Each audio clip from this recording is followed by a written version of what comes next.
First, I tell you the basic difference between static and current electricity. So, why we call it the electricity which currently running in our home, that is called current electricity. Current Okay. electricity, and there is also a different branch which is called as static Yeah. electricity, or electric, not electricity, electric, uh, electrostatic we say, or the static charge. So static means stationary, which is at rest, Okay. right? And for the current, we say which is at running position. Okay, Okay. running, or which is just simply running, no position. Okay, so in stationary we talk about Coulomb's law, Okay. and in Coulomb's law we talk about two charges, like there is one charge and there is another charge. Okay, Okay. so what happens, you do you know how to generate a charge, like or to how to create. Generate is a wrong word, because a charge can neither be destroyed nor be created, but it can be transferred. So if there is a neutral, say there is a metallic sphere you take, and if you rub a glass rod with a silk cloth and you bring it closer to it, so the if it is have positive charge, negative would be in attracted towards this and positive would go this side. And you, if Okay. you earthed it, so what is earthing, you take a wire and touch the this object and connect it with the earth. So earth is a, earth is a absorber of charge. So if you have uh, lack of charge, then it would provide charge. So it has, you can say, infinity reservoir of the charge. Okay, Okay. so what happens when you do earthing, this charge would transfer, this positive charge would transfer to earth. And why this is transferring, that you would learn in the potential concept, because earth is at lower potential always. And when you connect it with the lower body potential, then it would be at higher potential. So earth behaving in both ways, because it Okay. due to its size. Okay, so okay, so generally what happens, the charge which we are connecting, so it would go in this it would flow in the earth. So this Okay. positive would go, and if you again remove this rod, so this negative charge would be distributed on this sphere, so you can create a negative charge sphere like this. Okay, Okay. so the study of these type of charges which are at rest and not moving, that comes under electrostatic. Okay, and Okay. this way we can create the charge, we can basically produce the charge, but that is not the, we generally use it, but producing means you should know in your mind that we just by induction, by conduction, somehow we produce, make the charges, but the Yeah. positive must be some there. It's not like we produced it, just created and we separated from the positive, right? Yeah. There must be some alternative of it, right? If negative charge is produced, there must be some positive, and if positive produced, there must be some negative, but we eliminated that somehow. Okay, so we can charge any object like this method. Okay, now Yeah. Coulomb is a scientist who said that we can is who studied about this electrostatic and said, if there are two charges and if they are placed at distance r, okay, from their Okay. center. Okay. Okay, do you have Coulomb charge in your syllabus? Yeah. Did you That's studied about it? yeah. We studied it.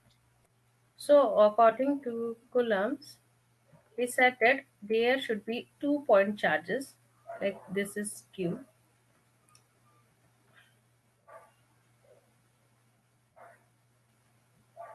okay, this is q, Okay. and the other one is q. It can be negative or positive. It can be Okay. negative or positive. It can be negative or positive. We will talk about the direction of force afterward. Like if this is opposite charges, that would be attractive force. Then the force would be inward, because they attract each other. If the force is both have same charges, like positive positive or negative negative, then it would be repulsive. It would be outward Yeah. direction. Okay. Okay, so like we have two charges, okay? So the force acting between them and placed at the center distance like this r to its center distance, which is r. This is the r distance. So he said that force is directly proportional to q, both the charges. So it is proportional to both the charges, and inversely proportional to r square. Okay. Okay. And when you remove the proportionality constant, he observed that this proportionality constant is equal to 1 upon 4 pi epsilon naught q1 Okay. into q2 divided by r square. This Okay. 4 pi, pi value, it is 22 by Yeah. 7. And if you talk about epsilon, it is permittivity of free space. Okay. So it means this epsilon is for air actually, or air or vacuum. Okay. If there is some medium, then replace just epsilon naught with epsilon m. So it would be of medium. Okay. Okay. So if let us say if I take, I don't know if this much is in your syllabus or not, but if you put this whole system in any um, medium, let us say water, then the force in water would be equal to 1 upon 4 pi epsilon m. Okay. Okay. If the And question is asked, yeah, yeah. Yeah. if yeah, if the question is asked, then the epsilon value is given, epsilon m value is given, or the ratio is given, epsilon r is equal to epsilon m upon epsilon naught. Then this Okay. ratio always given, it is called relative permissibility, Okay. relative permittivity. And this is of medium and this is of air. Yes, you were asking something. I think one second. I'll just tell you what we learned about the coulombs. Yes, Uh, I think this basic formula is there, but not about the medium. Actually, it is not there. They just talk about the electron charge and proton charge, like how much it is, and how to calculate the number of electrons to give the charge of 1 coulomb. That's it. Okay, okay, okay, okay. So there is no Coulomb law in your syllabus? No, No. Okay. no. Okay, no problem. So what happens if you talk about at atomic level? So what happens? You know the basic structure of atom. So there is a nucleus, right, in which proton and neutron is residing, right? Yeah, And yeah. there are orbits in which electrons are moving. So right, we have number of electrons, right? So whenever there is a abrasion or any rubbing or any touch from, like, you take a glass rod and you rub it with the silk cloth or the woolen cloth, so what is happening? Friction is happening, so there is a transfer of electrons in that case. So the electrons are transferred, Okay, right? Because you see, it is not possible to reach nucleus and remove a proton. It is not at all possible. Whenever, like, if they ask the proton has been generated or proton has been removed, no, that cannot be possible. You can't break down nucleus. Okay.